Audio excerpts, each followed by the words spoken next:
Well, here we are again, Paul. Again, almost at the end. Almost at the end of what seems a long race. Yeah. I remember when I first met you, we sat in Albert Park. Yep. I failed to mention the unusual analogy. You can share with our the stuff that's hidden under Albert Park. Right, and why that was an interesting... Well, I've always found Albert Park a beautiful place, but buried underneath, when you've got the war stuff, you've got tunnels, and you've got all these sort of hidden things under there that are there because they need to be, like, that are hidden because it was built during the war. But people start hearing rumours about them, and there's misinformation about them and what's going on as well. But they're still there. And elections are kind of the same. You have these hidden tunnels, these hidden communication methods underneath what everybody sees. And people start to hear things, or they're not sure exactly what's going on. They're not sure what the truth of the matter actually is. And that becomes a really difficult thing to plan around for both elections, but also if you're building a park. Yeah. You don't want to fall down a tunnel or anything like that. At risk of sounding like an American talk show host, I want to say thank you for your service. Because, and I speak on behalf of not only a lot of my friends and supporters and people who are rallying around the country to stand, from Phillips down in Waimakariri to my good colleagues around Kapiti. What you've uncovered and how you've scraped it together and presented it in an articulate way has been really helpful. I would love to be able to take all the credit, but I can't. I really can't. I have some amazing researchers who have done some amazing work.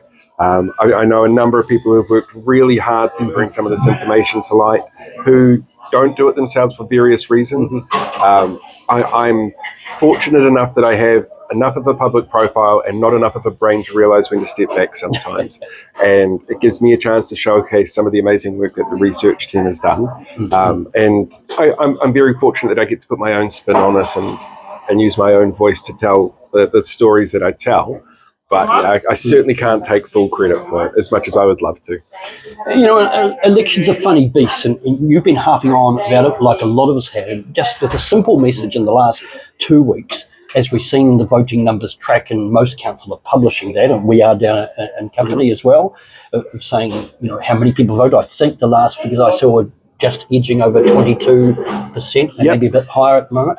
So we've got less than 7 days now. Yes. By the time I put this video up to share, it'll be about 4 days or so to go by midday Saturday. Yep. So tomorrow is the last day for postal voting to get in the mail, which is Tuesday. Why? Well, we know some of the reasons why it's so low, but what's your thought on that whole engagement? It's a really interesting problem, because we keep saying this is how you fix this to the government, and the government keeps going, oh yeah, one day we'll get around to doing that. Oh no, we don't want to do that because it's too woke. They've given us a whole bunch of excuses, and the best we've been able to get out of them so far is a longer vote period time. So this year's voting period is a week longer than last elections, and it seems to have helped a little bit. We are seeing numbers go up in some places. There are some areas like the Hawke's Bay, for example, that number's skyrocketing, which is really good to see. What are they sitting at? Last time I checked, it was about the 30% mark for some of the higher areas, compared to about 20% in the same period of the last election. Why are they more engaged out in that part of the country? I'm not sure. Again, every area has their own issues. Every area has their own concerns and sort of hot button topics. In the Hawke's Bay, you've got all sorts of things going on. But yeah, it is a really tough one to tell. But generally speaking, what we find is if people are highly motivated or really, really split on an issue or a person, that's what drives them out to vote. Right. And so you might have somebody really divisive, like you do in Wellington, for example, where it looks like there's going to be a higher turnout this year than there was last time. Right. But you also have somebody like Ray Chung running, who, for all his faults, is very divisive. And his ticket, Independent Together, is very divisive. And so that drives people out. Some people going, yeah, well, I want to support this. And a whole bunch of people going, well, there's no way in hell that I'm letting that in. We're seeing that in places like Hamilton. There seems to be highly motivated voters to try and keep candidates out that people don't want to have in there. But we're seeing their returns at about the same rate as they were last election. So it's a really tricky one. It could even be down to the weather. Like weather stops people going out and voting. Indeed. Simple as that. Yep. One of the biggest things I've heard on the hustings, people trying to find out about the candidates. Yes. And every candidate, not only the ones that you've been trying to uncover, because although it's easy to focus on the ones who we find on the fringe or of concern, and there's hundreds of really good people out there who want to do. You know, if I wasn't running, taking me out of the race into some of the ones where I can see a lot of good people standing across Kapiti in Waikanae in the north. One thing I want to mention is we've got the Māori ward ballot for district-wide on our ballot in Kapiti. One thing, the way they've been running, there's about, I think, 6 of them running for the Māori seat, one seat. We removed one of our district-wide seats. They work together. Yes. And, of course, one of them wants to win. Oh, absolutely. But they've been collectively there to get the Māori word out and to support the retention of the Māori ward itself. So I found that strategy really fascinating. I was talking to Debbie Nawe of Packer the other day, and I said to her, the problem I've got with this election, the poll itself around the Māori wards, is that it's... Excuse me, guys, are you doing a live stream? No. Well, that's pretty cool. What are you filming? We're talking elections. Elections. Oh, yeah. Have you? How old are you? 18. What? Have you voted in this year's local body election? I'm not. Are you going to? Do you know how to? Yes, I definitely. You can come and say hello anyway. You're welcome to. Hi, guys. Escape the Matrix. Move to Miami, buy a business, and get rich. Okay, nice to see Perfect you. plan. Good to see you guys. There we go. These things happen like that. Yeah. We're talking about the Māori ward. Yeah, so I said to her, for me, I hate the poll itself. The poll is a ridiculous poll. Everybody was against it except for the Nats and ACT in New Zealand First. It should not be up to the general population to decide if that's the right representation model for the people that it's representing. So at the most, it should have been a poll of areas that have introduced the Māori ward for people who are on the Māori roll. Say, is this the representation model you want? So the system itself we know is highly flawed. But I said to her, it's not fair on those candidates that are the ones that seemingly carrying the weight of selling the retention of the ward to the rest of the public. Yes. They're doing two things. They're basically saying, give me a job this time and please make it possible so there's a job next time. And that's unfair. It's a double campaign effort for them. And she's like, it's a horrible system. It gives me thoughts or memories of when they ran the same-sex marriage debate in Australia. They did a nationwide plebiscite. And they asked all the country, should those two people allowed to be married over there? Well, it's none of their business, quite frankly, It should not be. It should be either a conscience or a vote of parliament by simple majority. And same thing in the Māori ward. I find it quite offensive. It is. It really is. And it's driven very much by the race-baiting, dog whistling that we saw from those parties that are in the coalition. They're doing it very specifically to try and get their ideology across because they're fed in by groups like Hobson's Pledge that were pushing those kind of ideologies. So I've been getting a huge amounts of reminder emails, like every candidate in the country has, reminding them to do the taxpayers union pledge of 4 dog whistle questions. They're all the same. Māori wards, I think sometimes fluoride. What else is in there? Cycle lanes, speed bumps. Unelected members on committees is my favourite one because it's the most stupid thing to ask for. We in Kapiti Council have some people who are appointed who come with great expertise, really critical in our risk and insurance team, and they're there for guidance and great important advice, which you sometimes don't get from the pool of electeds. That's it exactly, and that's the reason why it's done that way. It's what the Auditor General says is the best practice for it. About 95% of all councils around the country have a similar sort of practice. And to come in with a blanket, no, we want to get rid of unelected people. It's just a dog whistle for most people signing it. They're sitting there going, mana whenua representation, like that. When in reality what they're saying is let's throw the books open so that we can be pushing through whatever we want to spend on our want-to-haves, not our need-to-haves. So it can be a really concerning thing for people to vote for. Now, I don't want to get into too much detail, but just a couple of days ago, you shared a internal email from some of these groups out there of interest to the group running in our area. and I don't want to give them any more airtime. No, that's fair. And naming them. Yep. But it was a long email. It wasn't an email. It was in their Telegraph chat, which spurred out of the Parliament protests, and they were secure little chat forums. Of course, they're not secure if somebody in there wants to share it. But it was textbook Trumpian bullshit. Yes. We're actually seeing that happen in a lot of places. There are a whole bunch of very Trumpian style methodologies going on. So one of the big ones is, if I'm worried I'm going to lose, I'm going to blame the corrupt system instead of the fact that I'm just not popular. Because it's unfathomable that they would be unpopular. So you'll be hearing about corrupt machines, voter fraud, all of that kind of stuff is a really big one. There's a lot of censoring how information goes out from some groups. They might have control of a local community page, for example, so they'll control that narrative. You'll hear stories of posts being taken down that question, is this person linked to that group, or stuff like that. There's a lot of threatening emails that they conflate one issue with another on purpose. One I saw the other day was a candidate in one area that has one of my videos about them, who was understandably upset about how they were portrayed, because they were not portrayed particularly nicely, because we put on screen their comments and their actions. They didn't like that. But they're sending messages out to other candidates who have shared that video saying, you're a misogynist for putting this on there because he's being mean to women.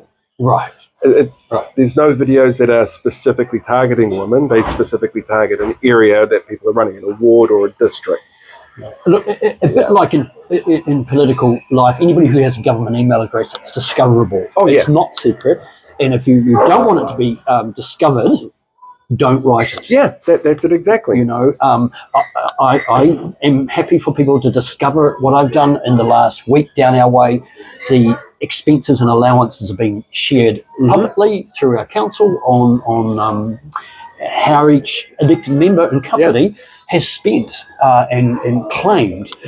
So, and I've got nothing to hide or resile from that. That's a really interesting one as well, because we saw our mainstream media here jump on Christopher Luxon for his expenses. Right. But people, when it comes to the Prime Minister, everything is provided for him usually. He is wealthy and sorted in his own words. But that entitlement that he was entitled to feels like it's unfair because of what he's doing and how he's organising the system and how hard it is for everybody else. Right. But he doesn't pay for everything out of his own pocket. No. Whereas an elected person at a council or a local board level, they do. You're paying for things like your own transport in advance. You're paying for things like promotional materials that might need to be spent, or internet access so you can communicate with your voters. So the difference between allowances and expenses, allowances are things like the internet. I use my personal mobile phone for the last 3 years. They give us a contribution, and it's all government mandated on what those numbers will be. And the expenses are about travelling in most part. You don't claim a meal on this job ever, or a coffee like we're doing right now. But so if you travel from home down to the council chamber, or you're going to a community meeting, you record the mileage. It's now about $1.17, I think, under the IRD government claim for mileage, which includes wear and tear on your vehicle and petrol. In fact, it kind of just covers that. So in fact, you're not making extra money, you're getting reimbursed for your own expenses. And one of the other things that people often forget is particularly in an area like yours, it's not a small area. You're not an urban area. You've got a large area of countryside that to do your job, you have to go and travel quite a bit. Why should you be punished, essentially, for volunteering or working towards your community? If you're somewhere here, like in Auckland, for example, it's a little different because everything is technically closer. Maybe Auckland's not the best example. Somewhere like Hamilton, where everything's quite central, will be a bit different. It's not a good system to get people who should be running because they're good people who want to help their community. If you're going to say, but we're going to make you pay for this at the same time. So what's your takeaways in your perspective over the last few months as we come to the kind of end of this race? I think the thing that sort of struck me the most this election is that people want to know more. And we don't have the tools out there to make it possible just yet. We're trying. Lots of people are trying. There's lots of content about elections going on that we've seen across news, newspapers, print, people's own forums and stuff like that, which is really good to see. But to try and put it all together in one place for voters to find, that's really hard. Yep. And we're seeing the limits of the old-fashioned way that the system runs. Postal ballot, for example.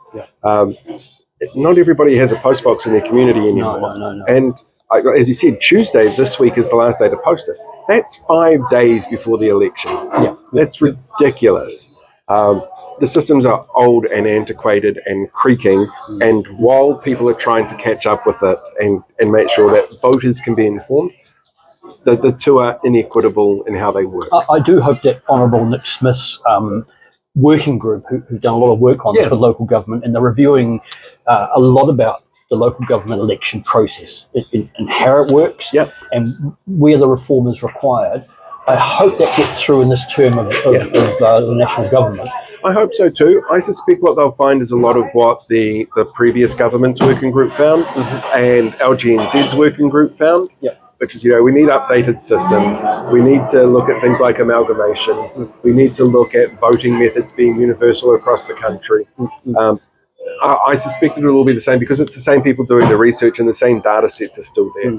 It's just this one won't come from the woke left, so Simeon and Simon Watts, who's actually, I think, the local MP for this area. Oh, okay.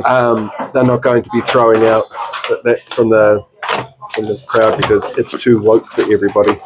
All right. Well, look, thanks for your time. It's been my pleasure. Connecting, and I know my audience has loved hearing the I'm voices. sure you're going to get a lot of complaints from the woke lefty from Auckland. I don't do it for any other reason, of course. It's been fascinating. We're going to get the results through from early evening, I would expect, this coming Saturday. And then you'll be out of a job. No. I'll be hungover on Sunday and sleeping for Monday, and then I'll be back into doing other stuff as well for the rest of the year. What I will have is probably more time to be able to answer calls from people and answer emails, which will be very interesting. Appreciate, and I'm going to leave you with something. It's come all the way from where I come from. It's my favourite delicatessen. It's some Kapiti cheese. Now, not only is it my favourite blue cheese, this one here, but unfortunately, a bit like some of the people running in our area, it's not made. It doesn't live in Kapiti anymore. Is it the same with the ice cream? Yes. So the Kapiti brand, it's beautifully, and it used to be, but now it comes from Taranaki. But anyway, this blue cheese. Thank you very much.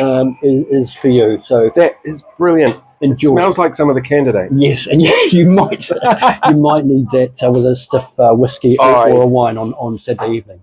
I think I have whiskey at home. If not, I will fix it anyway. Lovely. Thank you very much. Lovely. Okay. Good luck. Okay.